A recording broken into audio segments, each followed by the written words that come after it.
Hello everyone, this is Greyshot17, and today I'm joined by multiple people. Below me right now is Rifle on this side and Johnny on this side. Below them further is supposed to be 151. Unfortunately, he lost power, so the group that we're going to have to go over this is now down to 3 people. But that being said, don't worry, 151 has a picture of Mifa as a backup to use in his place, so you can enjoy that cute dog instead of his face. So, without further ado, we're going to be going over this balance update. And again, Rifle is fantastic in the world, and Johnny for both modding as well as playing matches from 1v1 through 4v4. So I try to have a decent opinion on multiple areas, so that way, of course, you're not like, well, Greyshot, you're a 4v4 guy. These two are more experts in all around. Though I would say more leaning toward 4v4. Is that right, Rifle and Johnny? Yes, but I would say that I am leaning toward more 4v4 than 1v1. We lean more towards team games, but we do have expertise in other areas. Mm-hmm. They've also assisted, for example, with the Advanced Powers modding code 2 for just kind of give an idea of like their modding prowess, as well as Rifle is my current editor, and Johnny and Rifle are both my mods. So just kind of give you a little bit of context as to why I brought them in, as they've impacted the Code 2 community, as well as been playing Code 3 and consistently helped me out in a number of ways. And today they're making sure to fill in while 151 is literally out of power. So let's go to general gameplay changes. Hey Johnny, we'll start off with you. So the anti-tank rifles, and we'll kind of just like pick the main points, but their range being decreased, and other things. Do you think this is enough for the AT boys specifically to be sort of brought down a notch? I think it is a pretty decent change for trying to keep the Brits from making their massive AT blob. Like in higher level gameplay, you don't really see the big blobs. However, I can understand like people not wanting to deal with them, and I think this really does help infantry not get volleyed down from long range before they can even engage by the anti-tank rifles. Because even if the accuracy has been nerfed, if you roll enough dice, eventually some of them are going to hit. So overall, it's a pretty good change. It doesn't hurt the Brits too bad against fighting light vehicles, since their infantry is already tanky enough to usually survive long enough to get within range. So overall, it's a pretty good change. And we're gonna kind of pick the highlights here, but another big highlight is they increased the range of auto reverse. I think that's solid. Honestly, I try to do that often. And it'll start turning, so I'm glad that they are doing it automatically for a longer distance. Positive stuff, right? Like really positive stuff. Making bunkers universal. Rifle, is buttoning something that you found to be in need of changing? Not exactly. Okay. I think they quite decent is now, since it do really reduce the complete the like vehicle shutdown of burning. Yeah. Which is actually quite punishing.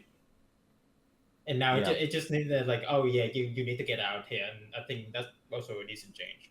Yeah, I think also it's the flak is something that, of course, a lot of Vermont players would use, but the M16 that for a gun, I don't really see many people choosing. But that being said, there's some updates to that later on.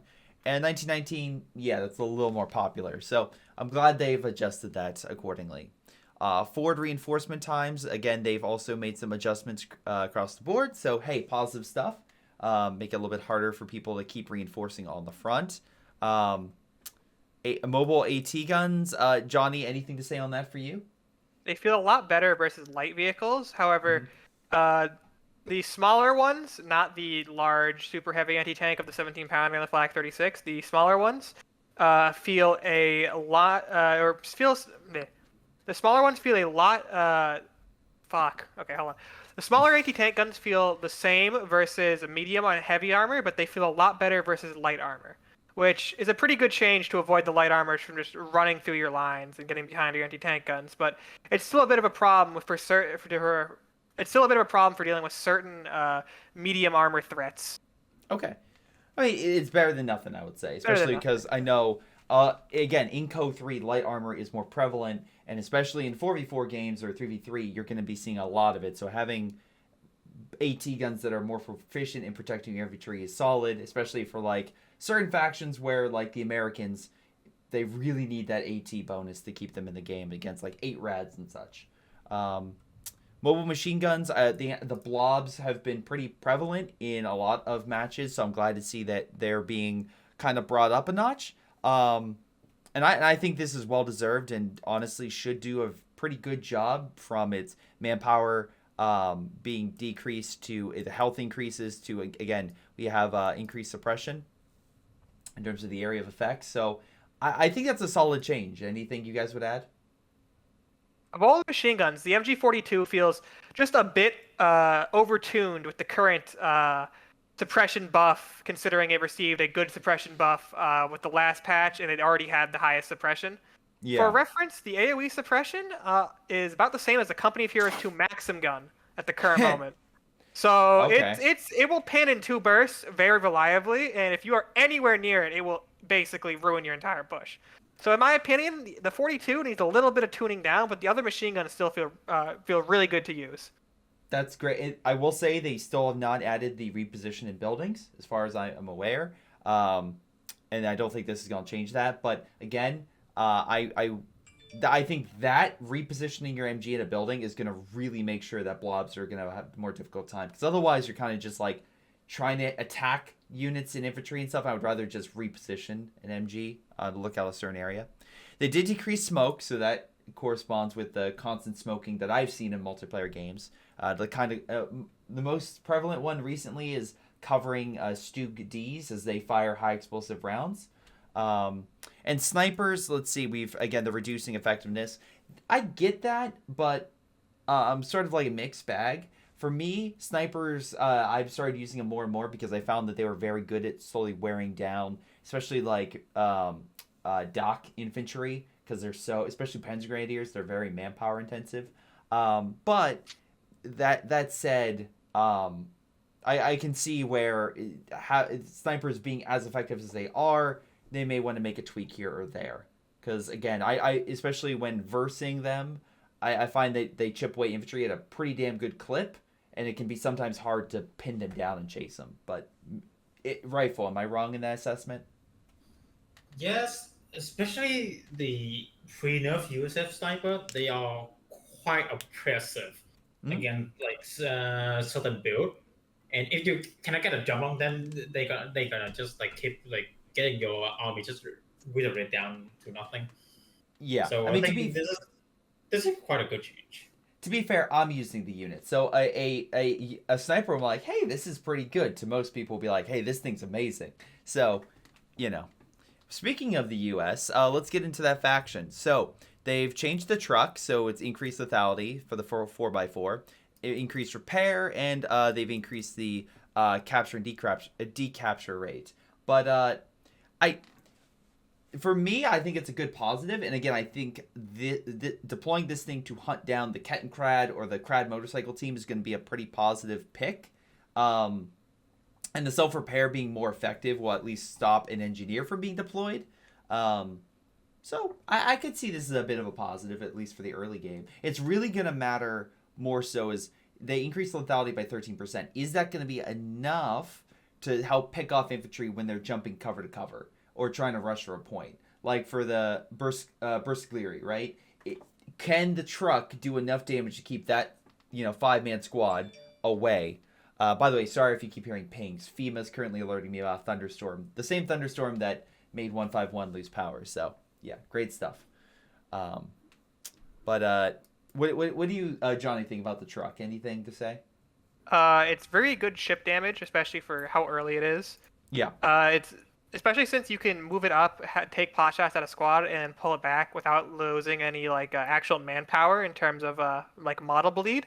It's pretty decent for that at the moment, and it's also really good at supporting a push, or even better, actually, it's pretty good at shooting up a 250 half track that DAC builds because it actually deals with it surprisingly well.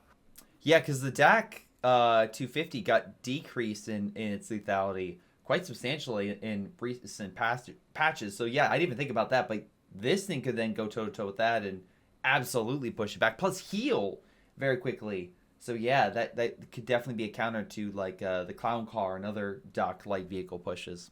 Speaking of other such, manpower costs reduced for advanced logistics, assault engineers as well. Population decrease.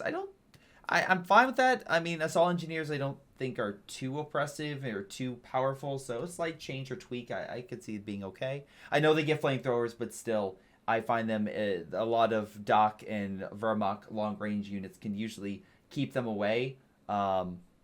But that's just me. The biggest thing here is the bazooka team. Destroy obstacle ability damage penalty against infantry is increased from 25% to 75. I was informed to use the destroy cover ability because of how effective it was against infantry. Do either of you two see this as a problem for increasing the damage? I looked through it, and the only thing I can say is Yeah. the damage of the ability were reliable enough that not only you destroyed the car, you also like deal significant damage, like the infantry right behind it as well.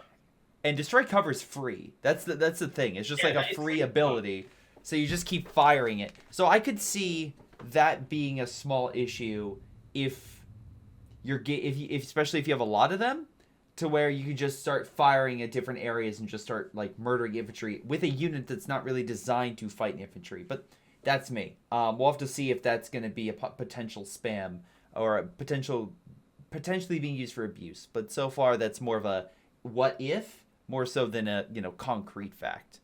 All right, grenade packages. That got decreased. Myself and 151 were kind of more advocating for the bar upgrade. But at the very least, this does help out with some of the fuel issues that the Americans have. So I think this is a very positive win. Johnny, I know this isn't the bar upgrade, but do you think this would help against light vehicles and such that the Americans are having such trouble with? I think this, in conjunction with other buffs American early game things have received, helps a lot with the light vehicles, especially with dealing with things like 8 rad rushes and stuff. Yeah. So overall, a good change, step in the right direction. All right, some general changes for armor-piercing rounds. All right, here, 75mm gun carriage, right? So, again, decrease in aim time, barrage decrease so slightly, but recharge as well decrease quite substantially. Penetration has been decreased, reload time decreased, so at least it fires faster, and rotation rate increased, so that way you can rotate the vehicle and help block obstacles trying to get around it, which... I don't know. I've seen a couple rotations on this list already, and a few of them are sort of... I'm a little worried that a certain tank destroyer is just going to be able to quickly turn and just shoot stuff, but... you know what? I don't really see too many 75mm gun carriages, so I'm glad it's at least being brought in, or at least adjusted. That's my thought. For what I've been using, post-patch, it's 100% definitely like... less clunkier than before, and it can actually, especially like when you be behind a few, to like before you can get an 80 guns on the field, as compared to before you have to rely on your Zook team, because the 75 half-tech before is way too clunky to be effective. Okay, so next up. Yeah, because we got the M3 half-track as well being slightly decreased, at least for the conversion. So they're really trying to incentivize this. It's like, hey guys, really, please go, please, we swear. Yeah, decrease in cost as well. Small decrease for the Sherman Bulldozer. Greyhound as well got some increase in lethality, which I guess makes sense because... The general, for me, at the very least, especially because I go airborne, is I'll bring in an AT gun, which makes me want to just skip over the Chaffee and Greyhound and go straight into, for the Americans to get the Sherman or something like that, or the Hellcat. This, at the very least, makes it a little more enticing, plus the AT gun changes, to maybe go that, Tier 3 American building. I could see it now, because, again, if Greyhound's better against infantry, that's... predominantly, especially for the dock or something like that, that's going to be a bigger blow for you to lose so much manpower. But any thoughts on the Greyhound change? I would say it's gonna be a more of a 1v1 individual things Okay. because since light vehicle in those games are even more prevalent than Yeah. team games. Yeah. It Okay. probably So it probably would help a lot in if team game wise it help with the unit in cover, yeah. so it deal more reliable damage. And also just this, even though it's a small one, the speed increase could help again pick off light vehicles trying to escape. So that's also, you're definitely right about the 1v1 aspect. I'm also thinking of 4v4 of trying to chase something down to help your team or to get over to certain sections of the map a little quicker. All right, here comes the biggest thing. Johnny, is the Scott good? No. I do not feel as if it is good. I understand that they tried to buff the barrage and all, but the fact that the barrage range is so short just really hampers the unit's effectiveness. That's Yeah. my main concern with it. It doesn't function like artillery. It doesn't have the hit points to be able to function like a shotgun unit. It's just it feels a little bit out of place. I don't know if the devs had problems dealing with the Scots and Company of Heroes too, but this feels like a certain they wanted to hit the Scot pretty hard with nerfs from switching from game to game. And as Yeah. it stands right now, I still would not recommend building a Scot. Yeah, I don't either, because I know a lot of people are like, well, like, the range is the problem, but the whole point of Co 2 was the Scott is, yes, it's more vulnerable, but it had range, and if you were good at it, you could help hit infantry from afar, or smoke, or other things like the support. But again, it required more, like, a better player to really micro that unit, to use it very effectively. Here, it doesn't really have that range, but they're trying other things to make it, better, like decreasing its cost, but I just don't think it's going to be enough of incentivization, because for me, if you're really trying to get something that's good against infantry for the Americans, I mean, like, I would recommend anything else. Like a Sherman would just be a lot better, or you could just, simply get an AA gun or anything but this thing. Another note too, for this, the Scot only comes in the U.S. Armored Battle Group, and it's a mutual exclusive choice between either the Scot or the Seek and Destroy ability. Yeah. So 1,000%, the Scot's just not worth it. Always pick Seek and Destroy over the Scot. Yeah. Significantly better ability. Another thing I want to add in is I feel like the Scot is in team game wise, the Scot is role is a little bit too overlapping. Yeah. Because right now, if you want to deal with infantry with say like high explosive damage, you have two units, the Sherman or the 105. Yeah. If you want to use the barrage though, the Wristband is actually not a bad unit. They buffed its AoE damage a while ago, and I found it quite reliable to deal damage. Yeah, I had one problem with the chat. Sorry. Oh yeah. So yeah, you have those two units, and then you have the Scot. Sure, it come earlier, but it also doesn't good either. So yeah, I think its role needs to be a little bit changing. All right, I'm very happy about the Chaffee changes. The Chaffee go bird now. Look at that speed increase. And again, as someone who was an advocate for the Chaffee until unfortunately people found ways to push it back using Italian forces. This I'm happy because now it makes it better. So yes, I'm very, very excited that it can now go toe to toe, or at the very least, it seems like it can go better. At the very least of fighting and hit and run tactics and stuff, because it doesn't have the armor, but at the very least it does have the firepower. So for its cost and everything, I think it's still a great pick, especially with the manpower going down slightly. So again, it incentivizes that tier 3 building more, which is perfect. I'm glad they're doing this, because a lot of American players skip it, and at least in multiplayer games that I've noticed. But here, it seems like they're going straight in. Research time for the Browning is great. M1919 heavy machine gun, great, decrease it. Rifleman. Okay, this is I think where people or especially in the most recent meta video, were like, the US is overpowered. What are you talking about them being the worst?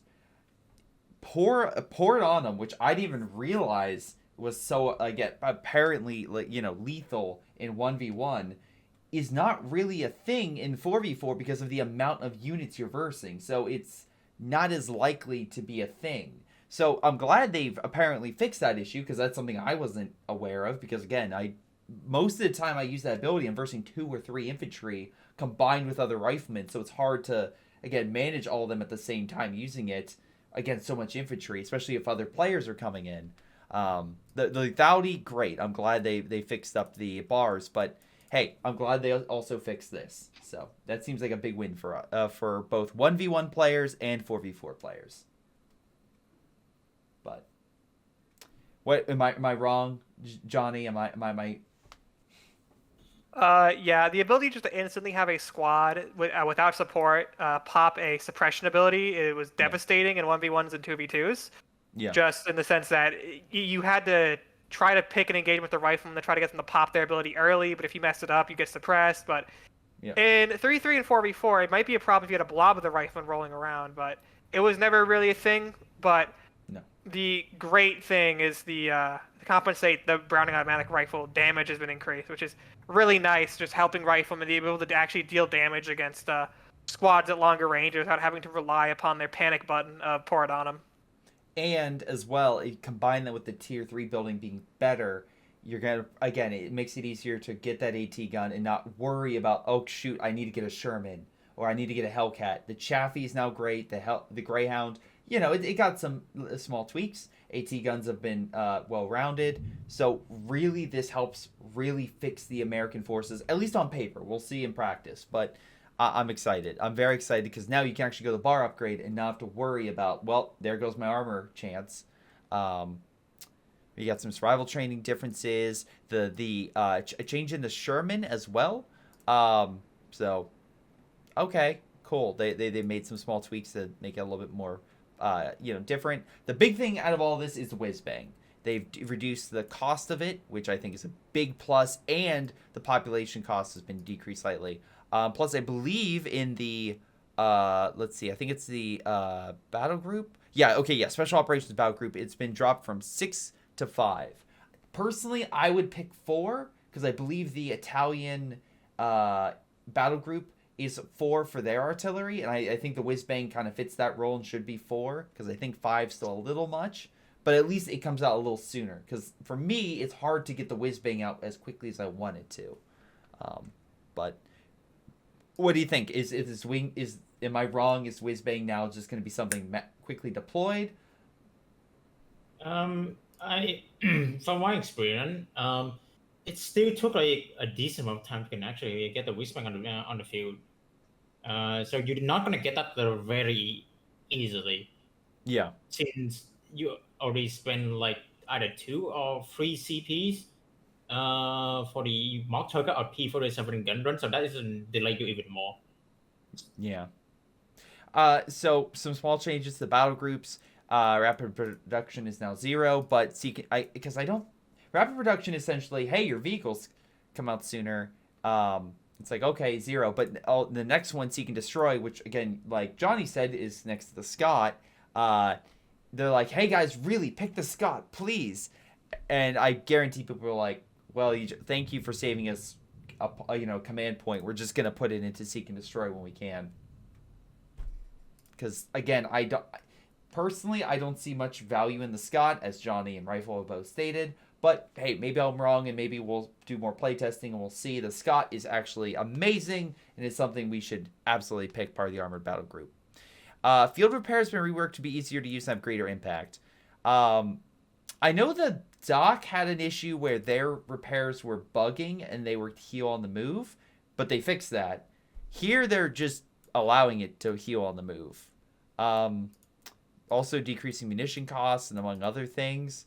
Do you guys see this being an issue? Or do you guys think that, no, the Americans kind of centered around massive armor pushes, this works within the confines of the battle group? I got this to work, actually, and use it to great effect. What this actually allows you to do is, it allows you to have your engineers move off of your tanks and go engage, especially since you're armored battle group. Your engineers are usually going to be a combat unit, as they usually have the assault engineer upgrade.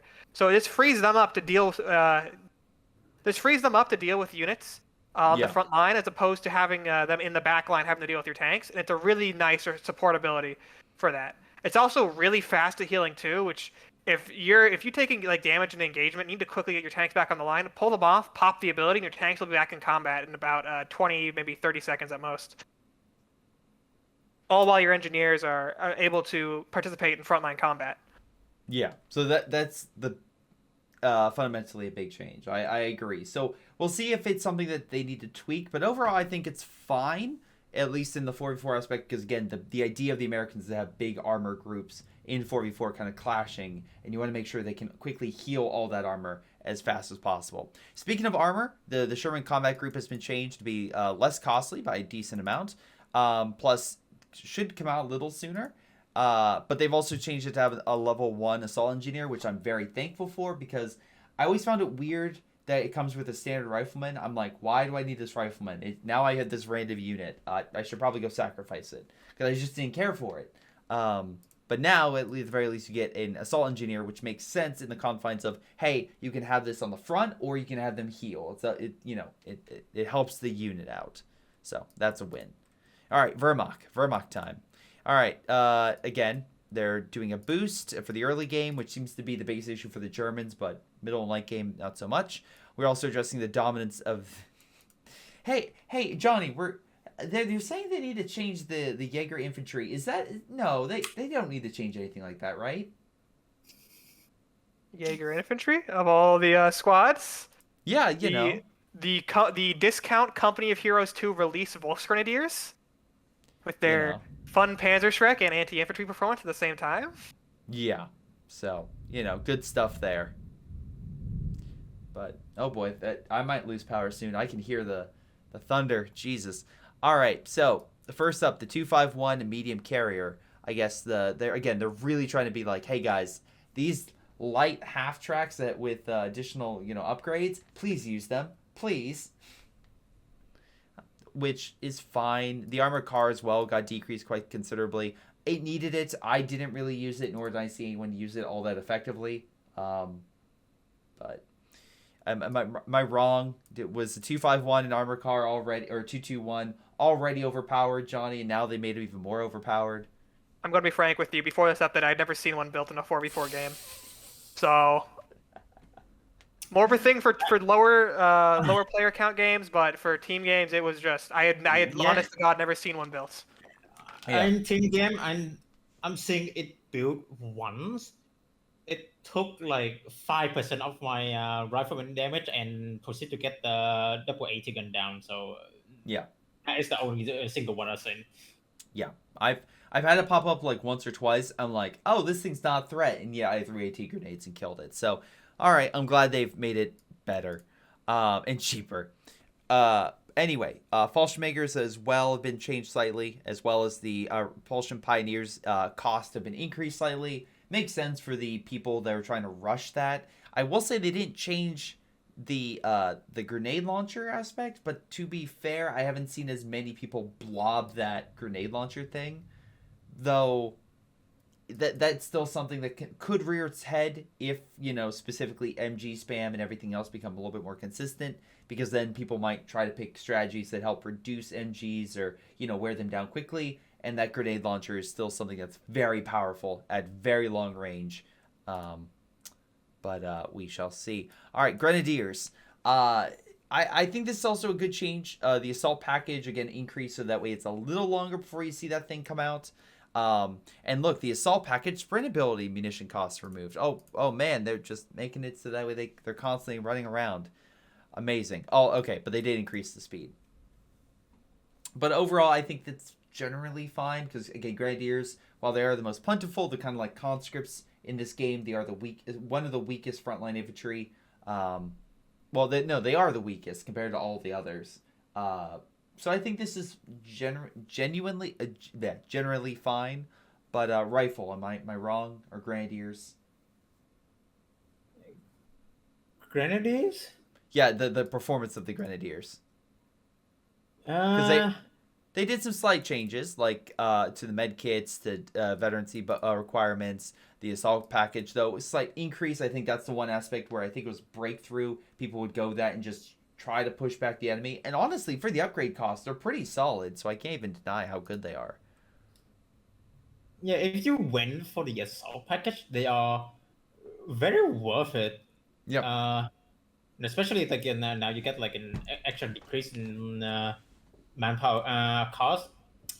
If your strategy is to get like a lot of grenadiers at early game, yeah, they're actually good. Other than that, I would not build them if you don't go. I would not build them more than like I don't know 2 of them in Yeah. team game. If you don't go for the sub package because just get an MG42s.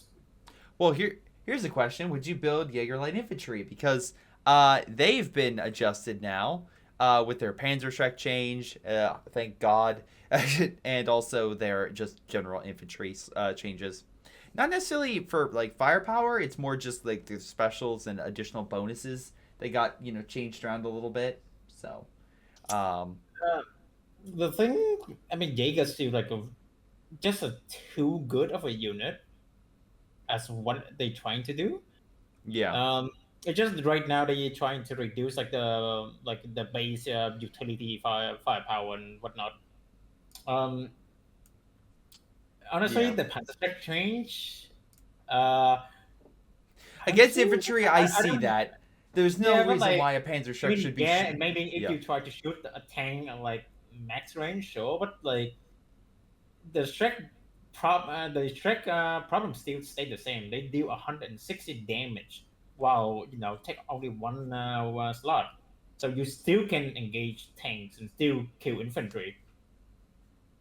So honestly, I think it's a meh change as it doesn't impact much.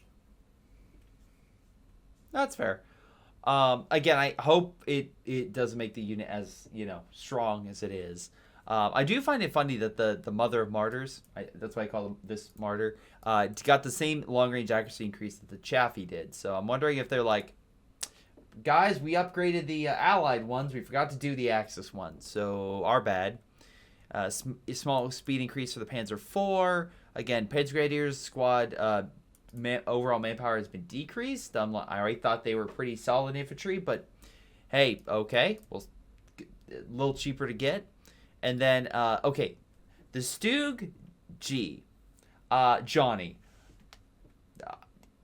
So, okay, maybe I'm wrong. Can you maybe, okay, bring me into the idea. What did they do to the Stug G, and did it need to have all this done to it? The Stug G got a general combat buff with lower reload, higher pen, better accuracy, better rotation rate, better mobility in general.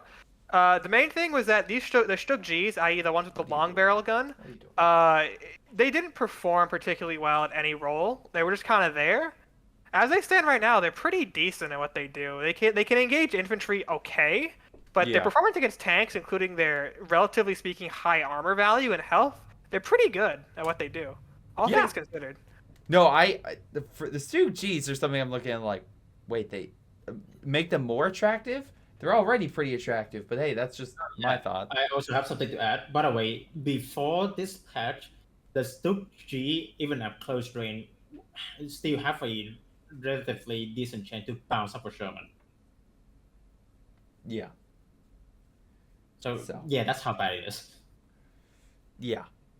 Now that's fixed though, because increased pen, which is really wait. nice. Are we? I'm sorry. I'm thinking. I'm dumb. I'm sorry. I'm thinking of the Stug D, not the Stug G. Sorry, my apologies. Stug D is a menace. Don't. I hate that. Yeah. Yeah, the Stug, which by the way, the Stug D, they've just made it just acceleration increase. Yeah. For some reason. Rotation rate, so that way infantry can't get around it. Amazing. But one unit I've rarely ever seen, which is weird, is the was it the Stosstruppen? I'm terrible at the names. But shock troops. It means shock troop in German. Yeah, they're essentially the shock troops. So I rarely see these. When I was doing some testing with infantry, because I was going to do a British battle group before I just ran out of time. I haven't been able to work on it. I was like, oh right, these guys are a thing, and then they immediately died to the British Commandos. But still, I'm glad that they've now adjusted it to make it a little more attractive. But again, it fits the place of the Opal Soldaten, but I feel like it was missing something to make it as appealing as the Opal Soldaten. Maybe this kind of helps, but I know don't it know. is actually. Oh, thank you, Rifle. Basically, they try to be over, but they are not because they're missing two things, just like base firepower and Yeah. survivability. Well, they got the Before, armor. when I try to use them, I found that I need to rely a lot on being an ambush unit, being abusing like um, counter bonus to able to win engagement. Yeah. Anything other than that, I found that they die very quickly. Yeah, and for me, it's hard for it to fill that role because it's like, okay, I'm the Vermok. Um, consider, at least for me, I would kind of have a close range. Like I've been using a lot more close range units in this game for especially the Vermok than I ever did for the Germans in the other game. For example, the assault grenadiers. In this game they're a lot more proficient in their effectiveness and actually pretty solid, and also Panzer grenadiers for the Wehrmacht. And then you kind of maybe mix in especially Falchion Pioneers with grenade launchers for like super long range. So and especially because the cost of them, I kind of ignored this unit. Maybe this makes it a little better for me, but we'll see. Then again, in a 4v4 environment, Yeah. especially when Jaeger exists, Jaeger does everything. So why would you go for this unit, which survivability is worse than them, come Yeah. away later, and they're not as versatile. That's an excellent point. Speaking of versatility, guys, please use this half track. Please use the stumble. But no. Anyway, the Brumbar. The Brumbar has also received some small tweaks. I would say a small buff. Now it's funny. I would naturally be like, well, does it need it? But then you get to the Stug D, and honestly, it's not necessarily because the Brumbar is bad. I don't think it is. It's not maybe as potent as the Co 2 counterpart, but that's because for some reason the Stug D is the equivalent of the Co 2 Brumbar, just at a reduced cost, or in somewhat reduced like level of armor, but still pretty solid overall for what it's doing. So sure, they made this more appealing, but I don't think you're going to change any of the real gameplay or any major stuff because the Stug D is already so good. But that am I wrong, Johnny? It's bigger, but that doesn't necessarily make it better. Yeah, the problem is the Brumbar is just too expensive for what it does compared to just get 2 Stug Ds and your problems are solved. They can face tank anti-tank guns anyways and still run off because they usually have some type of smoke ability to get out of there. Anyways, if you're gonna go for the last building for Wehrmacht, why would you build a Brumbar when you can get a Panzer IV that can do multiple things at once, while the Brumbar is only focused on anti-infantry? So it's just one of those things where the Brumbar is getting out anti-infantry by a smaller tank, which is really weird. Yeah, no, again, there's weird things about Co 3, like Assault Grenadiers. I never liked them in Co 2. In this game, okay, I'm actually I'm enjoying Assault Grenadiers. Speaking of our stuff I thought I would like, the Wesp self-propelled artillery. I don't think it's bad. I just don't normally go it because I will usually go with the Nebelwerfer and then just other units within the Wehrmacht to kind of do what I need to do.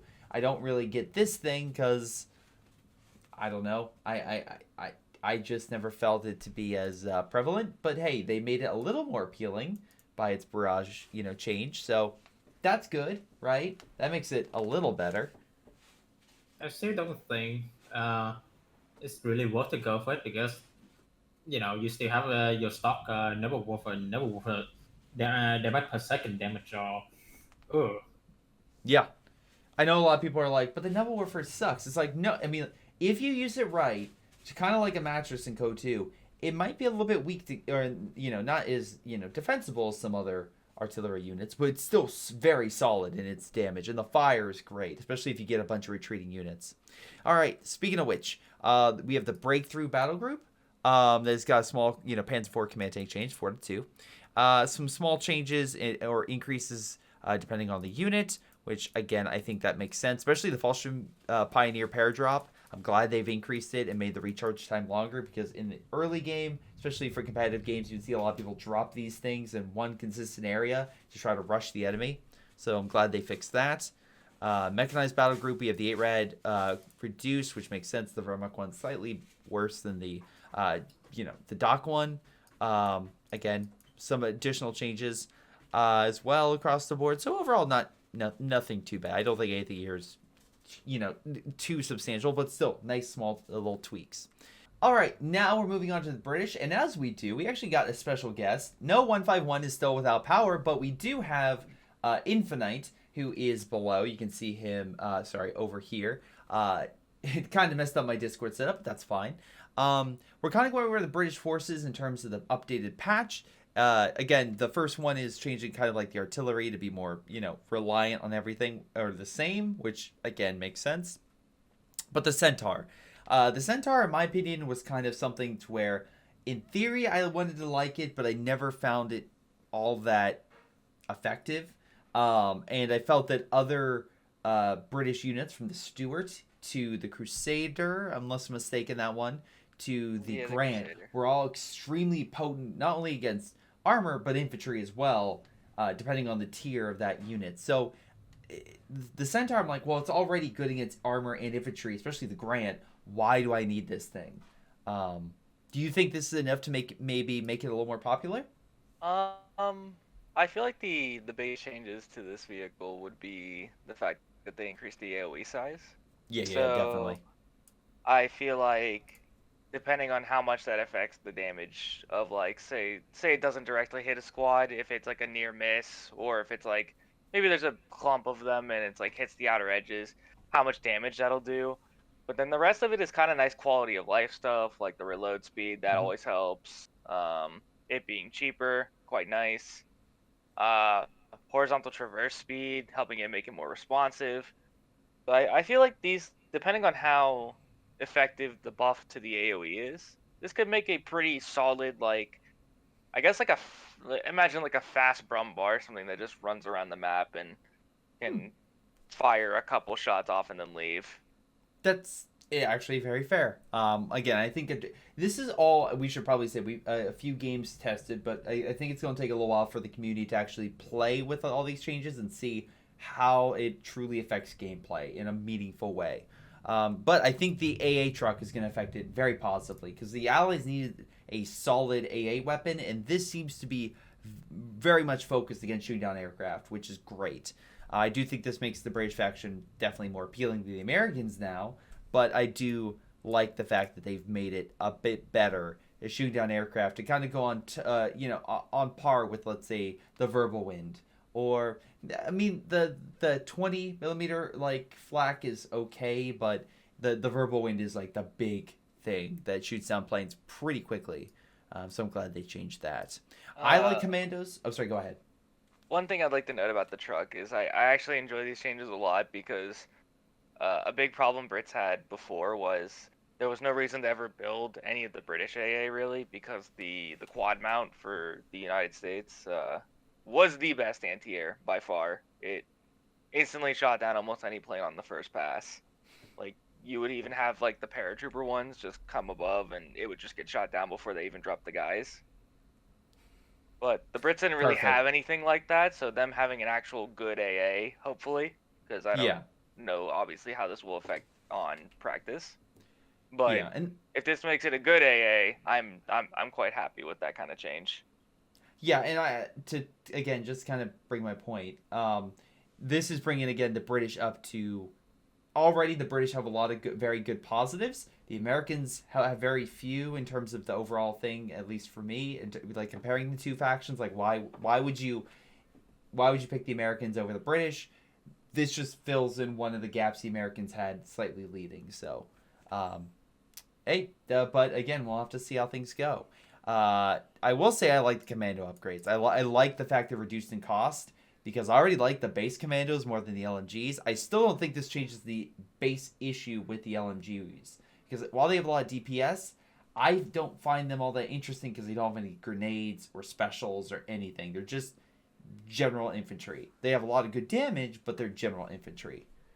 Yeah, I agree in some aspects. I think the big problem that the light commando sections especially ran into prior was if you wanted a long range infantry that really hit hard, sections were just that powerful, but also the recently upgraded Gurkha rifles.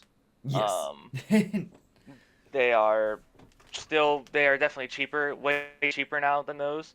And I believe that the the commando sections with the light machine gun do have camouflage, which is a nice bonus, and I believe they can get first strike. Yeah. But I'm glad they're moving this to more like of a specialized elite unit as opposed to something that just does everything, but for a cheaper cost. All right. Nope. Again, all good. The Crusader 2, I think that's something that is very prevalent in a lot of strategies, both 1v1 and 4v4, getting a lot of them and then upgrading to the, unless I'm mistaken, the 6-pounder gun.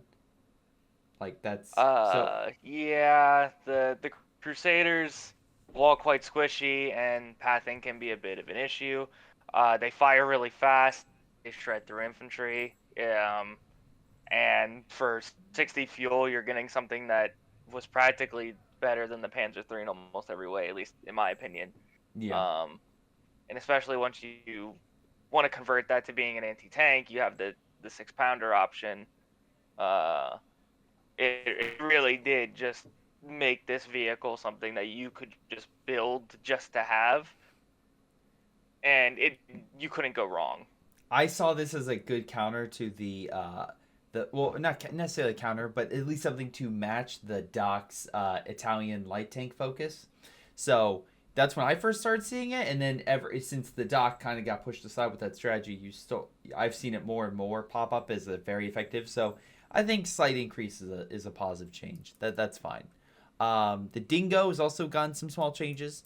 Hey, good stuff. I thought the Dingo is a pretty solid unit, but again, we'll have to see how because it's not really changing lethality; it's more changing its support functionality. But yeah, I actually had some games rather a couple hours ago trying this out because I think while I do think the Brits are the biggest losers of the patch, I think what we're gonna see is a lot of interesting build diversity actually yes. open up.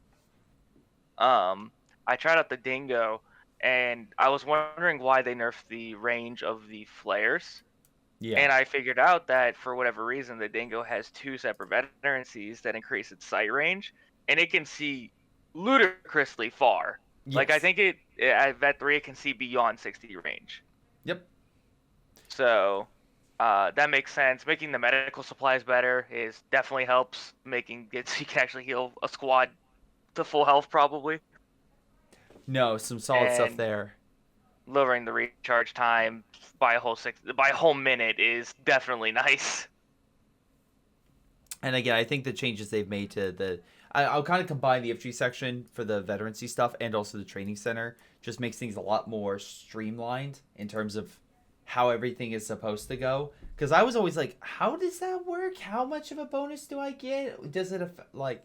So I'm glad they've kind of been like, okay, we're laying it down. This is what you're getting. There's no weird changes depending on the veterancy and how things stack. It's all the same.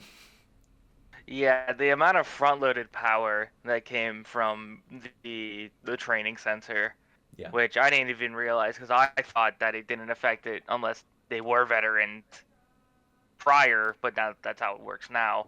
The fact that this applied to veterancy 0 was, I don't even know why they let that happen. Yeah. Well, it's fine. Matilda, small pop decrease. We have the Engineer as well change. We'll just jump down to the battle group. Air and Sea, they've changed the loiter and also the incendiary bombing run. Both are, even though they, decrease effectiveness of the loiter, I still think both are really solid. So yeah, that makes sense a little bit. I think I think a big reason they're increasing the cost is because to get to those, it was ridiculously cheap CP wise. Yes. I think it Yes. was 3 CPs to get to them, and then now they're that cheap too. So it's like, well, why wouldn't you just rush these? Yeah, pretty much. Naval blockade has also been changed. They've reduced it, but also made it a little cheaper. I'm okay. I am still like on paper, it's fine. I don't know. It's still something because as well, technically now it's more expensive to do because you're. But again, you did also change the duration, so I don't know.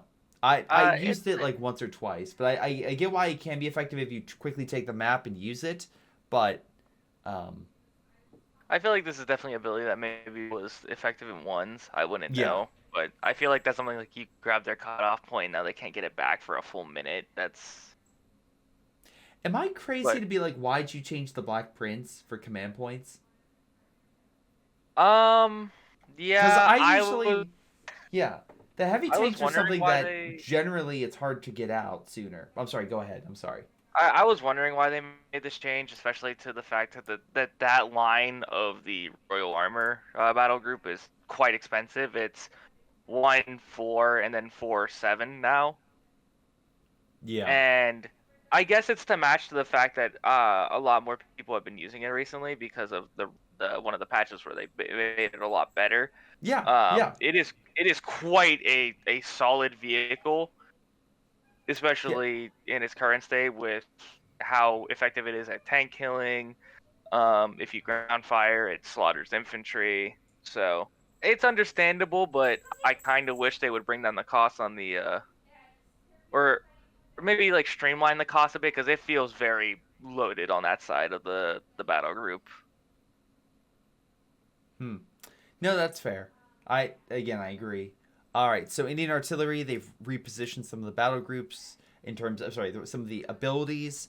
They've also made a small change to the heavy mortar, make it cost fuel. I mean, it is a very good mortar, so I understand why. And perimeter monitor as well has been increased in resources. So Indian artillery, I could be very wrong, seem to be the favorite among a lot of players. So them kind of changing some of the most I don't want to say broken, but the most used aspects and kind of balancing it out, I think makes sense.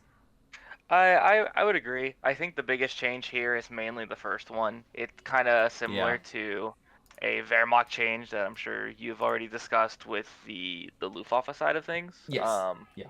The I forget what the ability's called, but it does a similar thing where it re- the fact that at the first level you could just save up 3 CPs and now you are producing reinforcements faster and cheaper than everybody else is definitely a change that needed to happen.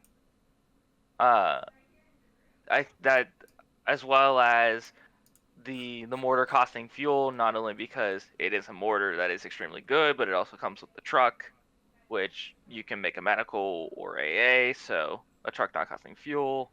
Yeah. And then perimeter monitor, it's a global ability. It stops people from entering. So it's a reasonable change, especially with the fact that that doctrine can get munitions for killing infantry. Because perimeter Overwatch was not overpowered at all in Code 2 ever. So it's oh boy. I was so surprised when they brought stuff, especially in this one where you don't have like an indicator now to know when it's Yes. active. So it's especially bad. Thanks guys. All right. So Johnny and Rifle, we're into the Africa course. You guys should be good to go. Um Now, to start off, we have the 250, which they did make some small changes, made it a little bit easier to get that autocannon. Build times decrease, medical supplies. I still think the main weapon, because get the autocannon, you remove the ability to move infantry. I think the base MG still needs to be a little more tweaked to make it slightly more effective. But I think this is at least a good first step. But it seems like again they're trying to make it 250 more applicable without changing its damage. We'll see if this is enough. I think it's still going to need a damage buff to bring it a little higher because it still just does almost nothing. The advanced field repairs are reducing the cost. We got let's see. Again, they've changed some things like booby trap and emergency repairs. Again, the manpower cost for the dock is something that impairs it quite a bit. So the emergency repair crews jumping from 250 to 325 doesn't sound like a lot, but it does slowly add up over time for the dock. Although you could change it up with fire support, with now being 100 cheaper or 50 cheaper. So that is actually a positive. The flak furling, I know they said that they're trying to increase effectiveness. I've still seen this thing in 4v4 and used quite well. So them making it better, okay, sure, why not? But Johnny Rifle Infinite, am I wrong? Is the flak furling like amazing or secretly terrible and I just didn't know? It was mediocre at best. I think a big problem was that it was nerfed early on, and then Okay. the 8 rad became the more prominent choice, so they needed to find a way yeah. to make this thing fill a role. So You're 100% right, because everything at I'm the thinking of moment- is before the 8 rat. Yep. Yeah, at the moment, unless you're trying to get for specifically AA, I don't think there's a reason why you want this over the 8 right, to be honest. 8 right do everything that it really wants to do. Yeah. No, that's fair. All my memories, I'm like, I remember this thing, like, wait a second. No, I remember this up until that point. It's just been 8 rads, especially for the dock. But I also, Gustatori, remember when they were popular? I mean, they're still somewhat useful. But they removed the AT, they decreased the cost. And now they can play at mine. So I think this is a good middle ground to keep making them a little more attractive without necessarily nerfing their damage. I don't think changing the Crad motorcycle team's build time is going to make them more attractive, but it's a shot. All right, but what about this L6? What do you guys think about that? They were increasing the armor, so small arms fire will no longer affect it, but they're also decreasing the cost of the fire ability. Do you think this is Rifle? Do you want to try again to go for the L6 spam to kill the enemy base? I don't think it's really effective anymore. But yeah, sure, why not? I thought these were the autocannon ones, not the. Yeah, they are. These are the Yeah, they autocannon are. ones. They are. Yeah, they These are the autocannon ones. You Yeah, can the ones upgrade that them with come in a group flamethrowers. of 2. They come in a group Yeah. of 2 from the Guasatori doctrine. Okay. I didn't even know these had a fire ability because I've never seen them. I have never a seen them in a video. serious game. I've only seen them in like funny meme games. I've never seen Yep. them in a serious match. Yeah. They're fine for support, and I need to check the range. I forget. They get the upgrade for the range. I need to get like statistics on that to see how far their range is. But for me, I kind of classify them as a armored support unit rather than a frontline tank or anything like that. They're really meant for support, if that, because they can only take really like 2 shots from an AT gun before just dying. All right, so let's see. Decrease the cost of the Pack 38. I think that's a big win for the dock because it makes it cheaper to get AT guns to make at least hold the line against the armor. Even though I know the dock, they're proficient at armor.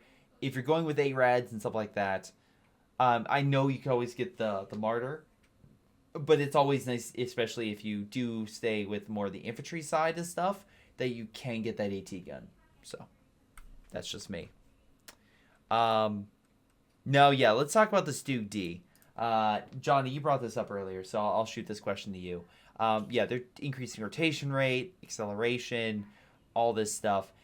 Is this a bad move? For team games, yes. For the lower player count games, this will help it because the Stugdi struggled in the lower player count games due to how fluid they were and the fact that it constantly had to rotate around. In team games where you're mostly facing down like basically one corridor more or less, Yeah. this is going to be devastating. The Stugdi is already powerful enough in team games to act like a mini Brumbar, but you get 2 of them with longer range. It can already face tank anti-tank gunshots, which is really annoying.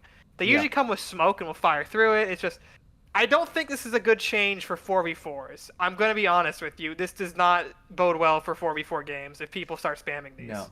Prepare for a lot of D in your face because that Stug is just going to unload so much on you. And Well, none at of your least they infantry is gonna kind of survive. At least they kind of know the support advance range, so now you don't have like 60 range bomb ball firing at your face anymore. Now So it's that only at least 45. is something. The one Only positive. 45 range now. Only Also, 45. with the vehicle survival package change, unless I'm mistaken, they won't get the armor bonuses they used to, or at least the health bonuses. Because that slightly got reduced. But again, it's not really the health that's an issue. It's really the front armor, the kind of bouncing shots on that thing. Speaking about shots, though, penetration has been increased for the tungsten rounds, but damage has also been removed. That will Fantastic change. Yeah, that'll make the anything Panzer that IIIs. passively just increases damage makes the game a lot more random and hard to understand why something died when you might not have expected it to. Yeah, no, I agree.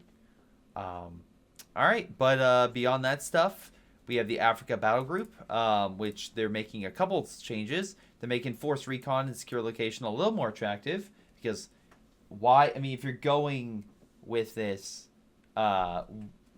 especially with the Versiglieri, which have not been touched at all, which again is something 151 point out to try to remove the sprint in this most recent video.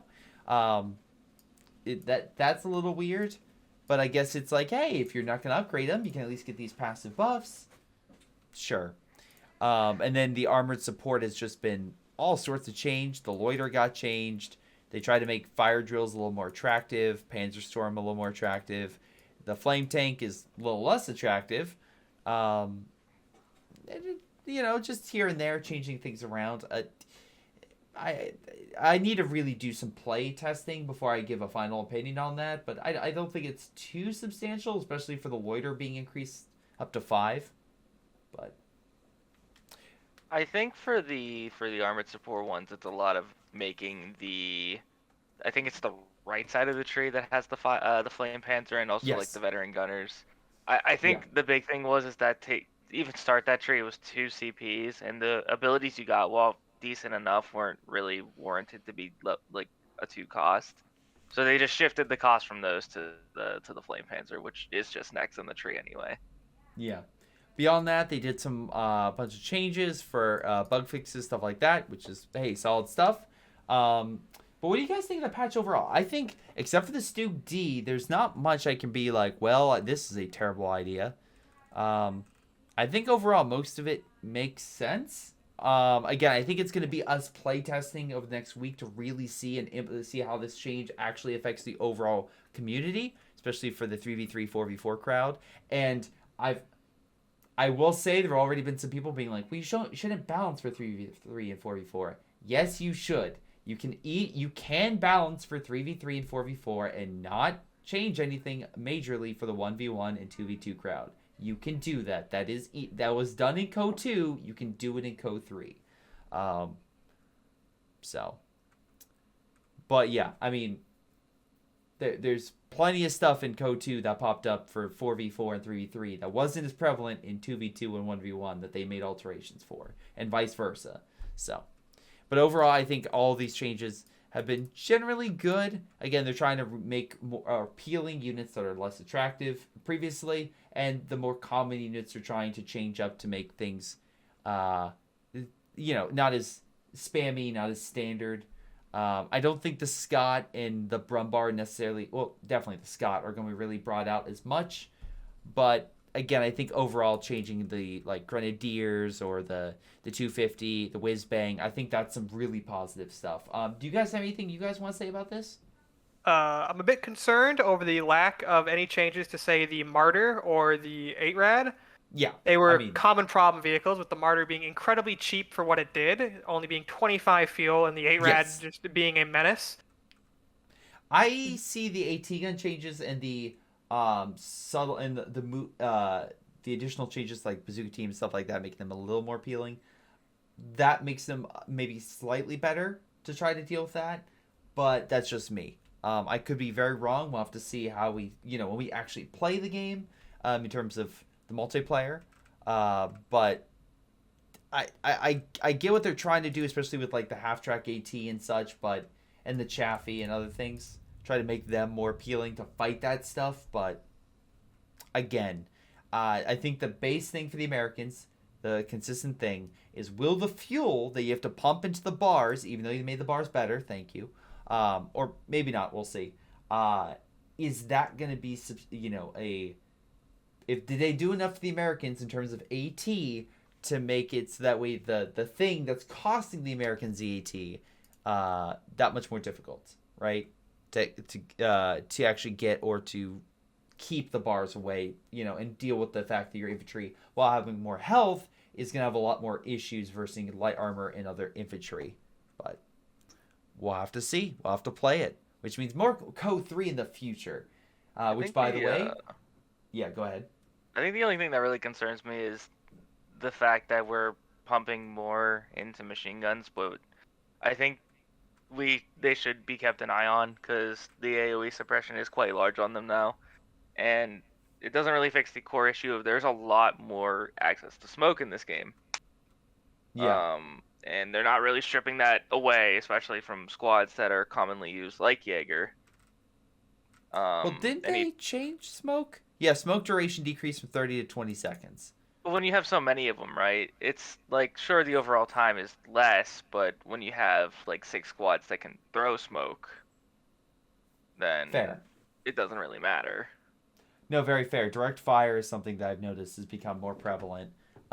Which, yeah, again, especially with Stu Ds that just smoke themselves and move up, you're going to have to make sure you're good on that, attack ground.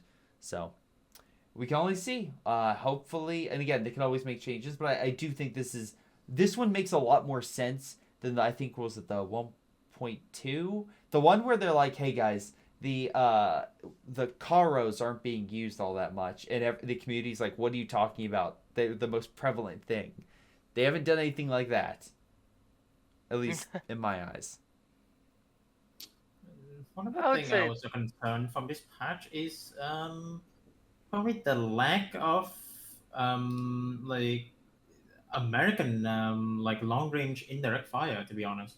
Yeah, that's they try to make the whiz bang a little better, but I think the issue with the whiz bang is still, I think, even though it's one command point down, I think you need one more to make it maybe come out when you need it to.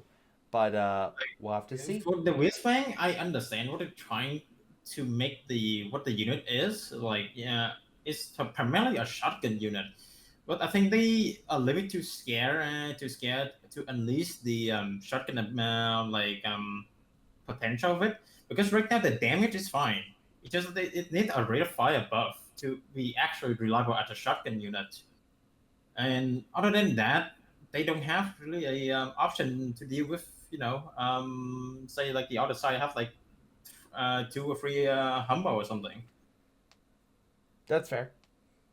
All right, but thank you guys again. Thank you to Rifle. Thank you to Johnny. Thank you to Infinite, all for joining me. Especially Infinite halfway through. Really kind of you all. Sorry again, the 151 couldn't join. I really wanted to have this like more of a group discussion with him below, but like I said, at the very least, you got to enjoy a picture of his dog. So I'm sure he's really gonna appreciate that. But this has been Greyshot17, Rifle, Johnny, and Infinite, and we'll see all of you guys next time. Hello everyone, this is Greyshot17, and before y'all go, let me give a special shout out to Patreon supporters Joey G240, Milam, Big Cooch, Aphyria, Ace, Pyro Shark, Tony B95, Epic Pleb. Thank you all for your incredible support and helping me grow my channel and support my channel and everything I do. Thank you, and to the rest of you, thanks for watching, and I'll see you guys next time.